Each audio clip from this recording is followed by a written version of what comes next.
So again, this is a very nice keyboard. Um, I'm actually very honored to have gotten this. It's a beautiful keyboard, and it has some different things. And the thing about piano, I gotta say, I haven't played piano since Peony Plaza was the last time I played the grand piano. And before that, it was really the keyboard, the Yamaha keyboard that the girl who lent me the car had lent me for a while. And that got me back into it. You know, the piano. I gotta say, out of all the instruments, it is the most. I can't say easiest, but it's the most. Except for the drums, maybe. It actually reminds me very much of the drums. It's the most understanding instrument to play. Like, you know, it's you know, laid out. It's the white keys and the black keys, and it just flows very nicely. And I don't really, honestly, I'm not a theory guy, so I don't really know when I'm even playing. They have little things he has in notes, but I mean, I kind of know. You know, the white keys are usually in the major. If you just play the white keys, it's a C major. You know, it's here. And if you play the black keys and the white keys combined, it's usually a D minor. And if you just play the black keys, I forgot what that is. But other than that, I really don't know what I'm playing. But it is such an instrument like the drums, and the guitar is like this too. But you have to really know the chords. And because of the strings and what they're like, it's different than this. This thing is just every 7 notes, every 7 white keys. This is an octave. So it's C D. It's where's the C on this? No C. Probably is it no C. Let me see. Yeah. C.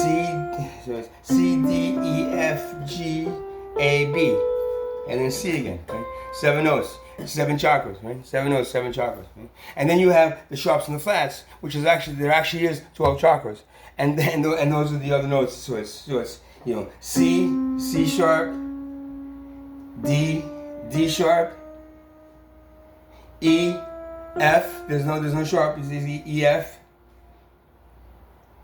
sharp, G, G sharp, A sharp, B. And then I have a C, so there's no B sharp. And the sharps could be the sharps or flats depending on what key you want to play it in. But again, the white keys, playing just the white keys now,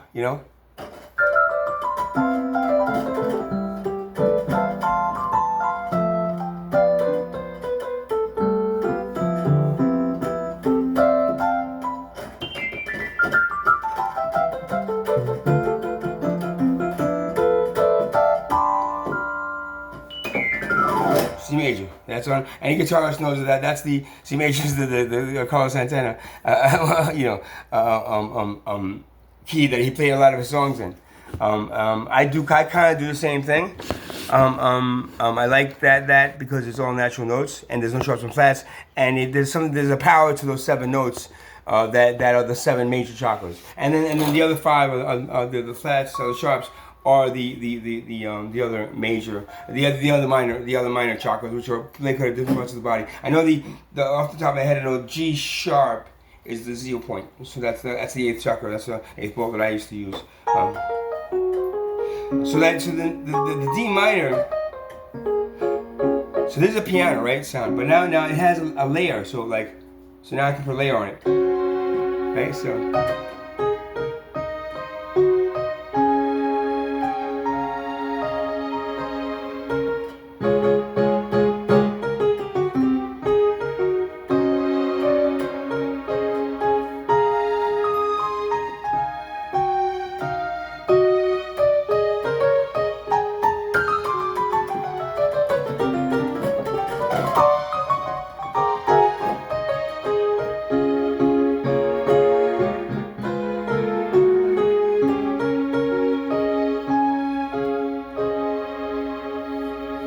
And very much like the marimba or the xylophone, those kind of instruments that I play, even the handpan. You have the notes, And then personally, I don't try to play a song because I can't play anybody else's music. I can play. I think I had two songs on a piano that I can actually play somewhat. But that's not what I do instrumentally. I mean, I don't. I'm right now. It's just like whatever comes out is what I feel playing, and that feels the best for me. I'm not trying to sell this to anybody. I'm not packaging it up and selling it and trying to make it sound like something that a man would have mass appeal. I don't give a flying fuck. Right now, it feels really good playing it.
I gotta really thank my friend Orlando. Growing up, he was this Colombian kid that I knew from probably high school, beginning of high school, maybe junior high school.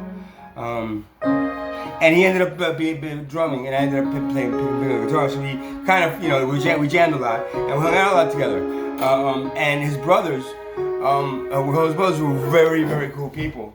And they liked at that point something called fusion rock. That's how I got into the fusion music and jazz. At the age of 15, 16. His older brothers would take us to the Bottom Line, the Village Gate, and the Village Vanguard, and the Blue Note, and all these places in the city. That honestly, if I didn't know them and didn't expose me to that music, I wouldn't know who Miles Davis was, Al Di Meola, Chick Corea, Stan Getz, Weather Report, Jaco Pastorius, Stanley Clark, all these people, Tony Williams, Alan Halsworth. I wouldn't have known any of these people and who they were. But because I got exposed to that type of music, I liked everything. I like rock, I like dance, like everything. But the fusion was to me the epitome of really taking an instrument, loving it, and then just finding the way to come out the way you sounded. A lot of fusion musicians didn't make a lot of money because they didn't. Let's see, Weather Report. You had Weather Report. And then yeah, maybe to Korea because he had a few bands that really took off. And then you had the Yellow Jackets and things like that were like borderline. They were heavy fusion. They were jazzy. They had a little mixture of everything, and it became a little more appealing to. But some of these people, I remember being in a club. in New York, like the Village Vanguard or something, or the Sweet Bagels, and there'll be more musicians, there'll be more people in the band playing on the stage than in the audience. But I got to see some of the best musicians, face to face, watching them play, getting their energy, understanding how music is it's such a natural thing. Now, don't get me wrong. Some of these musicians are they're graduated from I don't know theory. These guys know theory inside out, and the way they were playing were very structured, and some of them were. But then some of them weren't. The fusion people were just like had the songs, but then they got to go to jam. They jam, and they felt what they felt through it. So personally, I thank Orlando and his family, man, Pete and Carlos and Tony, for like exposing me to that kind of music, because that was the reason that I honestly felt that musically. I was just not, I didn't want to go out there and be in the right band that made, I just wanted to play, because I remember seeing this documentary about this old piano player. He was like 90 years old, and he had arthritis, really bad arthritis. He was a concert pianist, bad arthritis, and he would go up to the piano, you see him go up to the piano, and he would sit there, he would sit down, and he could hardly, he had kind of like bent down, and he had bad arthritis in his hands, and he basically stood there, and all of a sudden he started playing, or as soon as he started playing,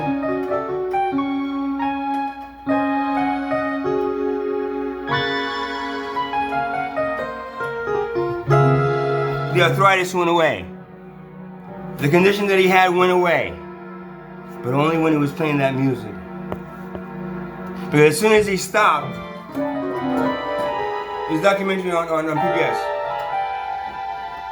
as soon as he stopped, his hands would go back into that arthritic position, and he would be like this, hardly being conscious, hardly being like here, because you have to be somewhere else dealing with all this fucking your whole body fucking But the piano, when he played that piano, I was like, oh wow, that's what music does. No matter how much fucking fucked up shit I gotta do out there, and being homeless, I can't, I just go on my storage unit. I can't bring this thing. Even though it's right now, this is beautiful. I lost my Yamaha. I had to sell my Yamaha people, and I was really sad about that. But I had nowhere to play it, and I was broke, and I needed the money. This thing, I won't be able to get more than fucking $40 for it, so I ain't selling this thing, right? And it's a really nice keyboard. Thank you again to the gentleman that sold it to me. I really appreciate it. Really appreciate it. What did I do? Shit. Oh, wait. Oh, yeah. Had to buy him down. I have one more different sound.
Radio Shack, I love you, man. Sorry you're gone. Thanks for making this keyboard.